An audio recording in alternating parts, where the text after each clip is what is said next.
Hello, Keith Marchiano. I am Pax8 Academy's Program Manager for Sales Enablement, and welcome to another Results Selling Framework podcast, coming to you live from Beyond. Looking forward to this podcast here today. I'm going to do it face-to-face with somebody. So this podcast, we're going to talk about being an entrepreneur. And for IT service providers, how to navigate the waters of running a company while growing it. So being an entrepreneur is not for the weak at heart. A lot of people don't have it in them to take that step. It's hard, it's risky, but the rewards around it and the drive around it are just priceless. Growing your business needs to be a priority, and for our space, IT services companies, technical leaders who are really good at engineering, who've had no formal sales training, it's tough. It's a tougher road, especially in today's market. So today we're going to discuss this and more. Okay, I'd like to welcome Brian Weiss from iTech. He's the CEO. They're based out of California. Welcome to Results Selling Framework Podcast, Brian. Thank you for having me. I've been excited about this opportunity. Yeah, it's good to talk to you. I've coached you and enjoy our conversations there. And we're here at Beyond, and we're just doing a live thing. So this is all new. But hey, why don't you tell the audience, give you a quick intro about who you are, what you do, and Pax8 tradition is one fun fact. One fun fact. Yeah. All right. Yeah, I've been in IT since I got out of high school. Even during high school, helped with computers there, my senior year. So I've always kind of had a knack or an interest in technology. Worked for a mom and pop computer shop right out of high school, kind of cut my teeth, if you will. Went off on my own as an independent contractor a few years after that, and started iTech's Solutions in 2005. So this is our 20th year. Sometimes I can't even believe that. Congratulations, that's amazing. Yeah. And it's been a long journey. I'd say growing this MSP over 20 years, we even had a web development department, a dev team in-house for the first 13 years, built a lot of our own tools initially before discovering the MSP channel and realizing, hey, there's kind of some off-the-shelf products out there that are focusing on our needs a little better than we were internally. And, in 2015, really discovered 10 years kind of on an island with my MSP. We're out of San Luis Obispo. I forgot to mention that. So it's a rural area, spans about 100 miles, 250,000 population, college town. So, not a big tech labor pool. Definitely a lot of small businesses, very relationship driven. So I would say, initially those first 10 years before I discovered the MSP channel and started learning from the channel, when I was off on my own, what really worked well was community-driven engagement. Mm-hmm. So, joining the Rotary, joining chambers, going to mixers, nonprofits. I ran a nonprofit for 4 years, raising money for a school, just really getting out there and giving back to the community and forging good relationships helped us grow. And then we discovered the MSP channel in 2015. And that really accelerated our growth. We grew 50% in just 2 years because I was able to adopt a lot of tools to help get a lot of the institutional knowledge out of my head and into process-based workflows using these tools that while we were developing our own tools, we weren't able to develop these things fast enough internally. And so I feel like this last 20 years has been constantly reinventing myself as I learn more about not only our industry, but how to be a better business owner. My latest venture is really learning about how to do owner-led sales a lot better than I have in the past. Okay. You always wonder what that looks like. And we're here today to talk about the results selling framework, which I love and had the opportunity to be part of the beta when it came out a couple of years ago. Pax8 was generous enough to actually fly me out to Denver, and we just had a big workshop all day where we just talked sales. It was like picking our brain, and they brought in an expert that, has done sales, for years, and they really did a great job putting this together. We didn't even have result selling framework, wasn't even named yet. That it was just like, wasn't hey, the name. we're just putting together, we want to put together a framework and let's start talking to the partners. It's, that's the key beauty of result selling framework. It's built by MSPs for MSPs. So, partners like you came in to give us some valuable insight. Yeah. And it's a learning experience. I look at the times where maybe I had stalls with my MSP, and it was really times where maybe my ego got the best of me and I had this feeling of, I got this, you know what I mean? And I feel like, I wonder if that's not when you stop learning, and so we just redid our mission, vision, values at our company as well. I bought a commercial office finally after 20 years. I don't lease an office anymore, which is a great milestone for any business owner.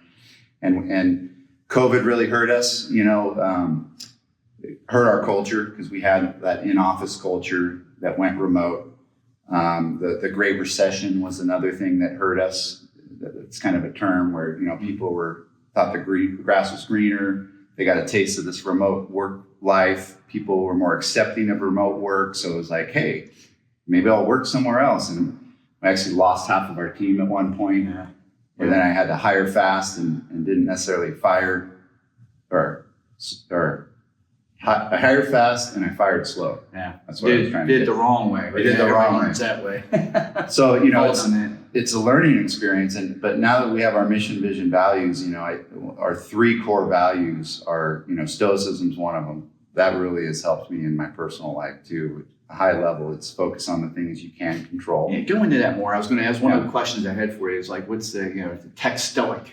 Yeah, so I'm starting a podcast called The Tech Stoic. Small shameless plug there, but I found stoicism about 1.5 years ago as I was just navigating personal life items around mental and physical health challenges I was having, just being a business owner for this long and wondering where's my excitement at these days and how do I feel like I have a handle on things.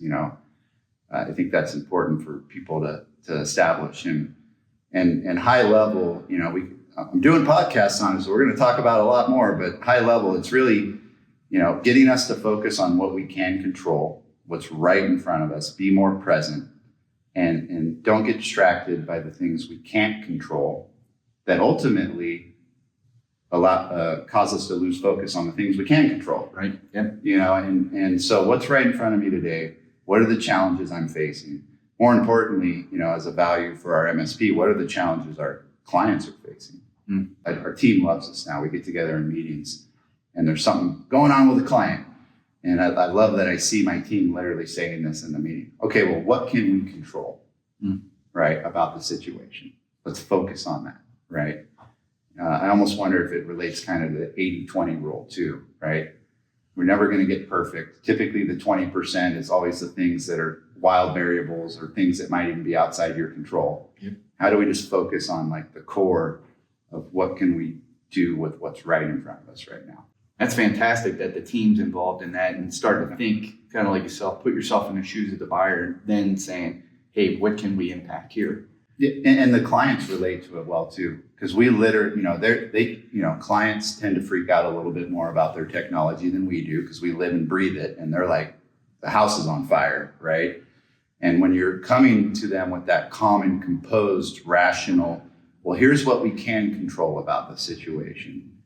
We find it even helps them calm down and focus more on helping us work with them, on achieving business outcomes.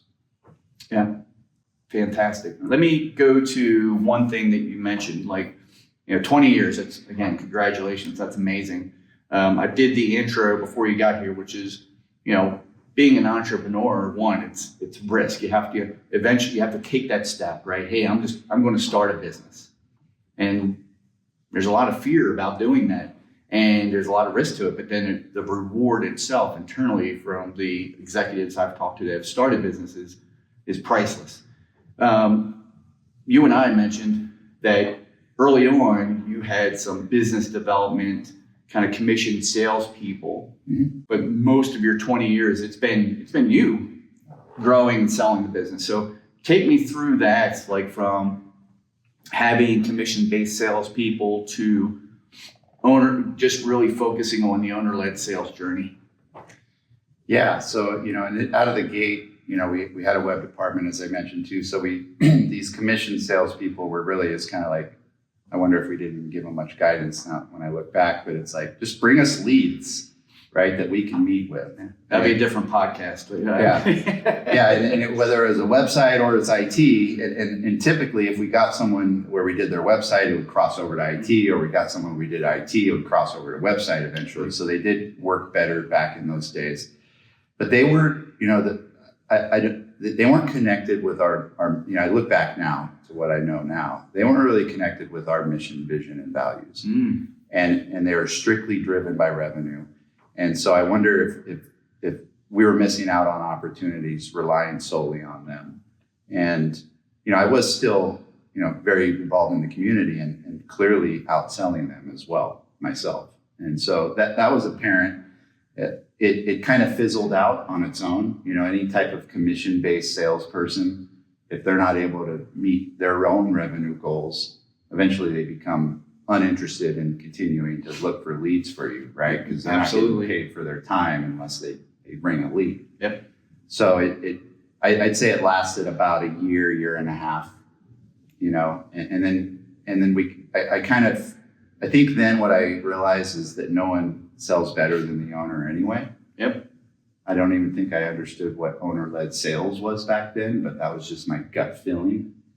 And being a small business, and an entrepreneur, I feel like we always we tend to run things from our gut if we haven't defined some sort of process that we're able to measure results with. Right. You know what I mean? And as long as you're an owner that has that mindset, that's the key, is that if you don't like sales or you struggle with it and you don't like to do it and it's not, you don't have the mindset of, hey, I hate sales, but then you're like, instead of that, you're like, hey, I'm a problem solver. Sure. You can kind of break that barrier. Yes, I'd say I always kind of coach partners is like, there's no one better that can tell your company story than you as the owner. Nobody can do that. The difference with the salesperson is the salesperson struggle is they're not the owner, they're not an executive. So on the totem pole, when they're talking to a CFO, CFO's here, they're here, they need to elevate their status. They have the sales skills. So that's their advantage. I always thought me as a salesperson, when I was up against another MSP that was technical owner, most of them were, I had an unfair advantage. I had the sales skills, I had the sales training. I just needed to make up that ground to have them look at me as not as, hey, I'm focused on my commissions, I'm focused on them. And once I broke that barrier and said, that person said, hey, this guy's listening to me, they understand my business, I was winning more. I was beating these owners and they couldn't understand it. So it's a plus or minus, but there's nobody can tell your story better than you. And I love what you said about mission, vision, values. You got to hire people based on the values that you set for your company. And your salesperson needs to know that like day one. You can't just, grab them, say, hey, this is what we sell. Go get them, Tiger. It's literally, hey, this is what we believe. This is our thought. I interviewed you around those processes. I need you to go out and find other businesses that share that same purpose or values that we have.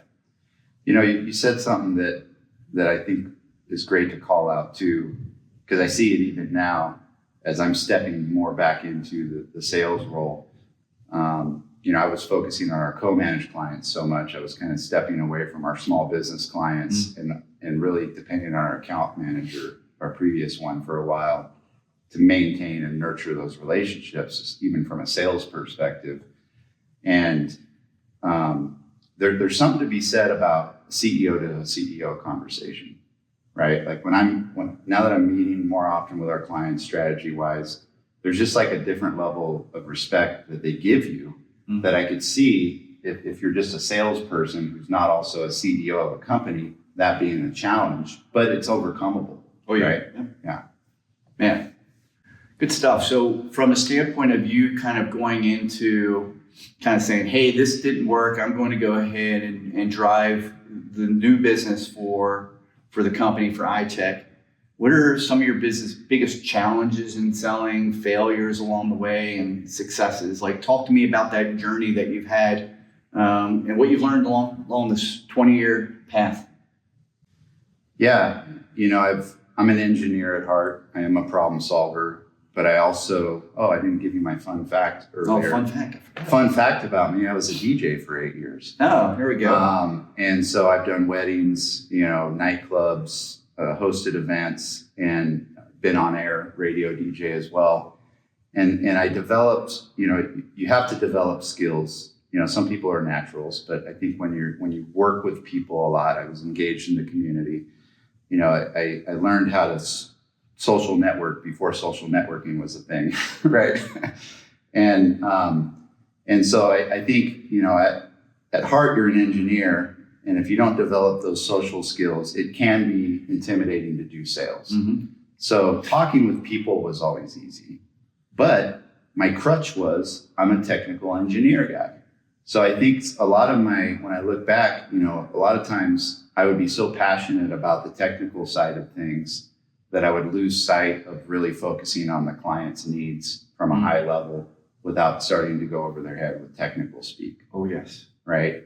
And so that's something I'm still challenged with today, but I'm getting better at, is how do I focus more on the client's needs and really get to understand their business better and understand what business outcomes are they hoping to achieve, to the point where I try to avoid talking about technology.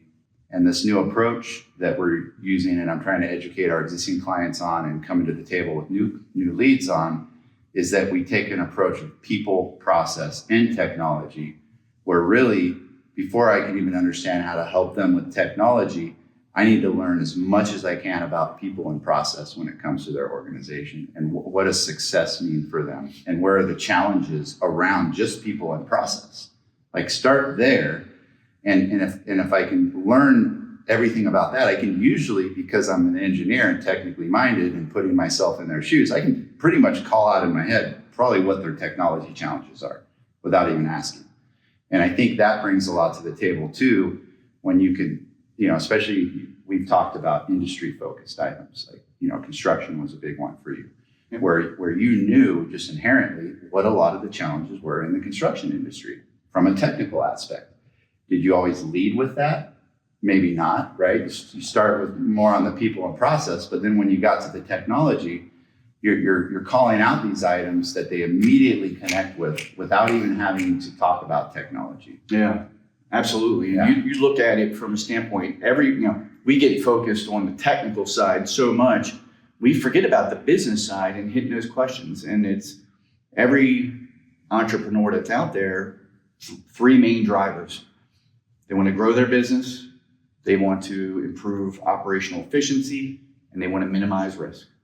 Yeah. You talk to any executive in a company, those are the three outlying areas. So if we can find out where there's impacts to that and technologies impacting those three value drivers, now we can start, I would say, getting them to buy in a little bit more. It's not just this technical problem that we're trying to fix. It's also these latent issues that we're constantly trying to improve upon, right?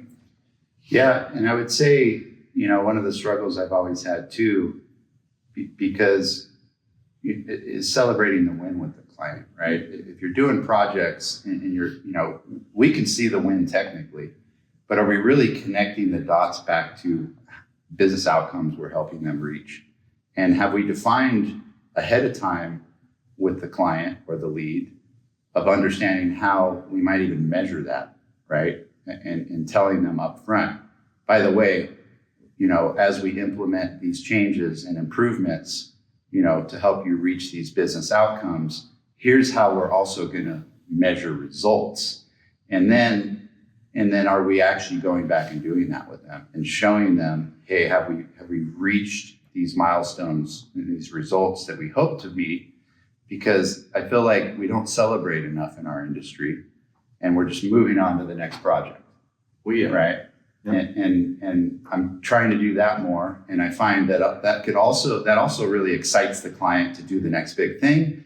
And if as Pete from Equilibrium Consulting tries to get me to focus on is, what's our ideal client profile, right? And can you define that in one sentence or so, right, without getting overcomplicated? And my ideal client profile is really someone who wants to, who might feel like IT is currently an expense to them, and they want to shift to feeling like it's an investment. And so if we can help them reach their business outcomes, and we can help define those measurable results ahead of time and then reach those, it really helps them shift and start looking at, hey, I'm willing to invest more money into IT now because I don't see it as an expense as much anymore. Yeah, if you can, it's not convincing them, but if you can, I always say it's like one of the things we need to do is qualify better. Does the prospect value IT as an integral part of their business, right? You almost, in the past it wasn't. Now it's part of this main spoke, right, around finance and human resources and operations. It's this technology spoke that drives a company, and if our prospect believes in that, so part of qualifying them, asking and understanding, do they value IT to drive their business? Now we can start engaging in our pricing. When our pricing is higher than everybody else, if we're demonstrating that value that they want, it changes from a pricing negotiation to a value negotiation. And I'm glad you brought up kind of the different departments that a company typically might have, right? That they're trying to run, and even for a small business, those might be shared roles, but they're roles that still have to have happen. The other thing that we're with our existing clients and even new leads up front is really helping them understand like there's a fourth one there that I call out, which might be more of a CEO or a business owner's position, but risk, right? So, HR, operations, finance, and then who makes decisions around risk management, right? So who are all the stakeholders in those four stakeholders in a company? If the business is big enough, those are separate roles. Sometimes they're shared. But defining those and knowing those up front, because I've been challenged in the past, if I don't know those and haven't defined them with the client, sometimes you're not even getting the right people in the room to have these discussions with. And then we've even positioned it too when we talk about this idea of shared responsibility, which I wonder I know I've failed at, helping the client understand, there's the old thing, I hired you for IT, you handle that, I don't want to have to worry about it, right? It's like, no, this is a shared journey together. Right. And so the shared responsibility idea, how we kind of help define that is it's like, we want you to set up a tech committee within your organization that we're not part of, but we consult to, right? And that tech committee consists of these four areas. Who makes decisions for your organization around these four areas? And maybe they're not all in the same meeting all the time because you have different, discussions you're drilling down into, maybe like a heavy HR focused discussion. So you just want to meet with HR person at that time. But initially, I feel like you want to establish that as a committee. And then we go as far as even implementing RACI on top of that. Oh, right. Okay. So obviously, these are the responsible parties, but who holds them accountable? What if they're failing to show up for us and causing us to not be able to deliver on our promises? Who might hold them accountable? Now that's hard when it's the business owner. Yeah, right. But you kind of understand who's their manager, right? And at the same time, who needs to be consulted throughout this process? If I'm talking with HR and we're diving deep into discussions and we're talking about making changes around HR, there might be someone else, typically the owner, that also wants to be consulted if they're not doing HR. Or at least informed, right? So that's kind of the RACI, the responsible, accountable, consulted, informed. Perfect. We don't jump in with that right away because it's a little overwhelming for especially small businesses to be like, whoa, you got all these different defined things. I don't know if I really need all this, right? That's their first reaction. Right. But as we at least define the tech committee and start discussing things, through discovery, we're understanding, this person holds them accountable. We're maybe even bringing up, hey, should we also consult this other person as we're talking about this? Should we make sure this person gets informed as well? and then we're kind of building that organically as we have those discussions. Yeah, I love this conversation because obviously our prospects are going to be at different levels in their growth stage journey, right? And you kind of mentioned it, companies that are more mature, that are in that growth mode mindset, they're going to have individuals that do it. But like you pointed out is, there might be people that are wearing a couple of those hats. Yeah. The key to what you said is finding that out is like, what responsibilities? Okay, you're an office manager, but as we all know, office managers in like small dental medical practices could be the doctor's wife that's doing the books and wearing 3 different hats, maybe 5. And I love what you just said there is doesn't matter where they are in that growth stage journey, is understanding who holds those roles is more important to be able to accumulate those stakeholders to the table during our sales process.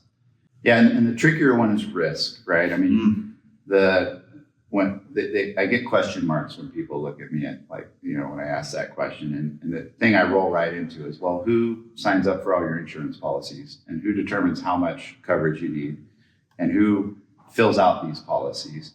You know what I mean? And because that's someone that's identifying a level of risk they want to have insurance for in case that risk happens. Yep. And here's my winner of a question is like, who, when you're doing those insurance policies and you implement it here in June of 2025 and you're not renewing it until, June of 2026, what are you doing in between to manage that risk throughout the rest of the year?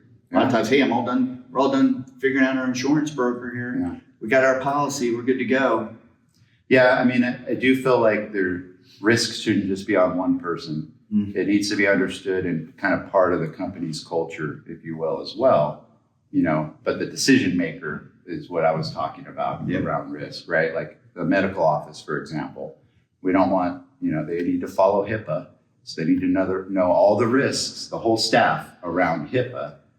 So you're right. It is more of an ongoing discussion, and how do we get that to be more baked into the culture? Yeah, and you get the conversation we said about industry. So yeah, HIPAA is important, but really the main thing is like protecting the patient information.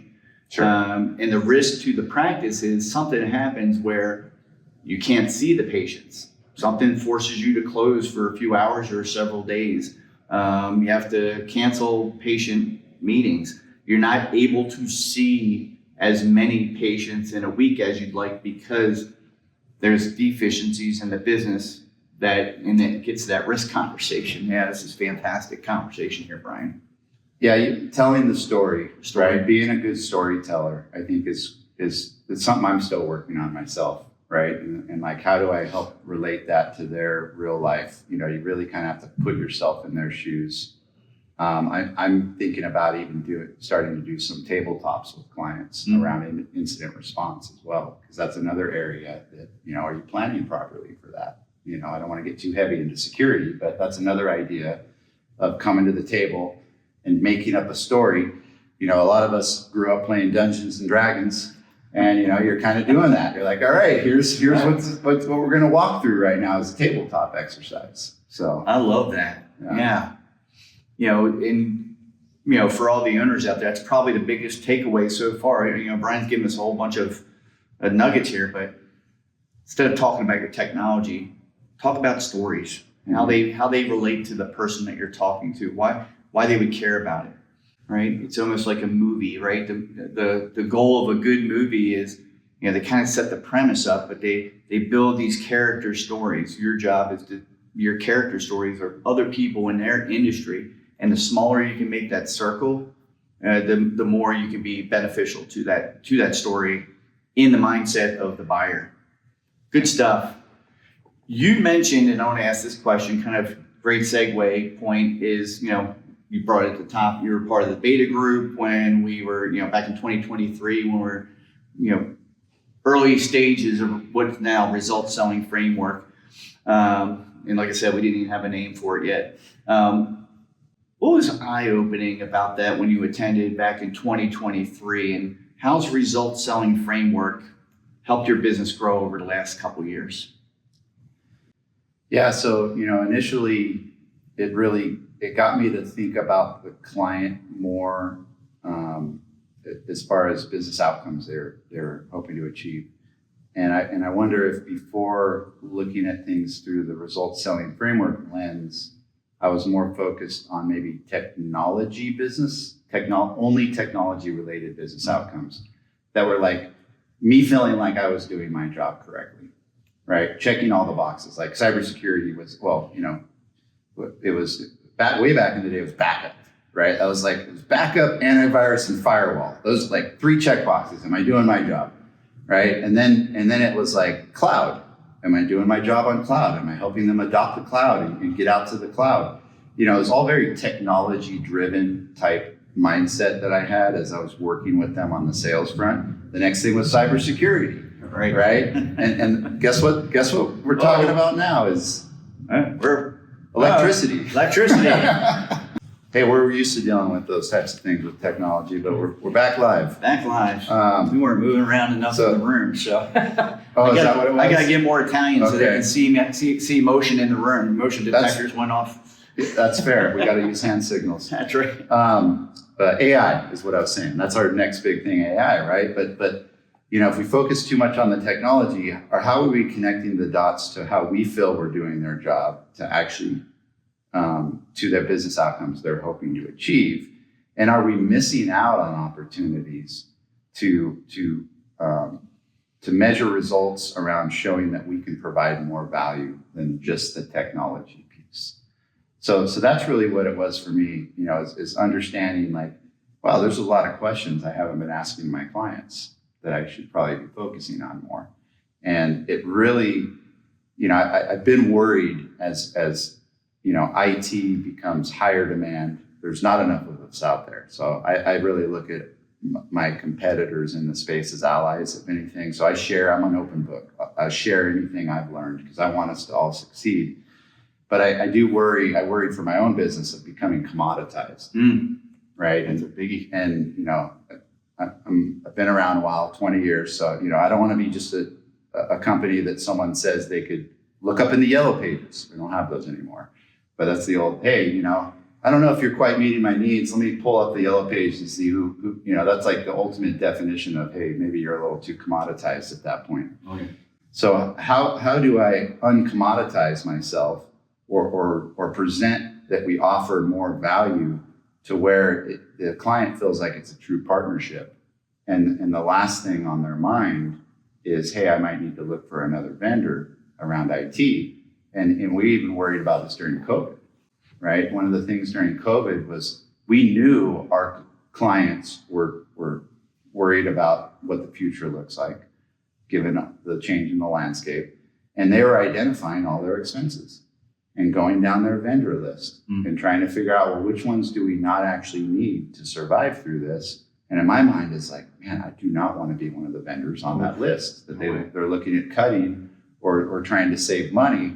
How do I prevent that? And that's way back in 2020. But that's an example of a situation that you run into where it starts making you think that way. Hey, I don't want to be just seen as another IT vendor. How can I learn more about the company? And the results selling framework, I think, gives a great outline on how to introduce you to the types of questions you should be asking your client to present more value so that you can avoid being looked at as a commoditized IT vendor. Perfect. That's perfectly said. You look at a couple things we talked about, COVID and the Great Resignation, like impacted businesses basically. And then, like you said, also you had economic downturn in 21, 22. So you had this perfect storm that was impacting our clients. And some MSPs took a beating unless you were really in the camp and your clients knew they have my best interest at heart. They understand my business. They helped me get through this, and they'll help me get through whatever the next challenge is in the future. Goes back to your conversation around risk. So yeah, good pointers on that. So thanks for your feedback on that side. Any last minute, tips, words of wisdom to those MSP owners that are out there that are still responsible for selling? Yeah, so I've thought about this, right? I've realized, kind of full circle, owner-led sales works the best for me. It's something comfortable for me. It's something I still need to practice at. I'm not, back to what I was saying, you don't want to think you got this. That's when you stop learning. Never stop learning. Never stop learning about our industry. Just, owners, like we don't stop learning about technology. Yeah. You learn how to position this technology according to the business, like Brian said here. Yeah, you never stop learning in this industry. It's what I love about it. Yeah, and even in the beginning of the results selling framework, while I understood the concept, and I don't know that I was practicing it well. I don't know that I was holding myself accountable to it too well because I was still learning it, right? It was brand new. And so coaching, when I think about sales in general, it's been invaluable, the coaching that we've received from Pax8, right? You were my sales coach for a while. Yeah. Now you've moved on to doing awesome things like this. And I have James Levine now, who I love as my coach. And because it's a constant learning journey and practicing it and developing those muscles, right? That Boom. Right? Muscle memory. Yeah, the muscle memory. And then I wonder, there is going to be a point in time where do I want to do sales forever? And we do co-managed and fully managed. So I work with larger organizations. Our largest is like 7,000 employees. I do see myself doing sales or strategy, right, with my co-managed clients long-term. I look at my fully managed clients and I would like to eventually hire a salesperson there. But then I ask myself, how can I manage them to success, right? And what I'm realizing is, for me in my situation where I'm doing owner-led sales, I have to develop this process out. I have to be coached along the way. I have to prove the success of it, be able to measure success. And then I'll be that much more successful if I bring in a salesperson to handle our fully managed clients to be able to manage them to success. 100% agree. You have to have this sales framework and process in place. What we sell, who we sell it to, what value we bring to them, and then having the sales framework and process in place. So that way, when you do eventually hire a salesperson, they're more successful. Yep. So that's what I'd love to leave everyone with is no matter how you might be navigating the sales landscape, process, one of our other core value, actually, I didn't mention our two other core values. So stoicism, continuous improvement, constantly learning, and process-driven excellence, right? When you define a process and something goes wrong, you're not in a situation where you feel like you might have to blame a person or even yourself. I blame myself quite a bit, and it's not a good position to be in, right?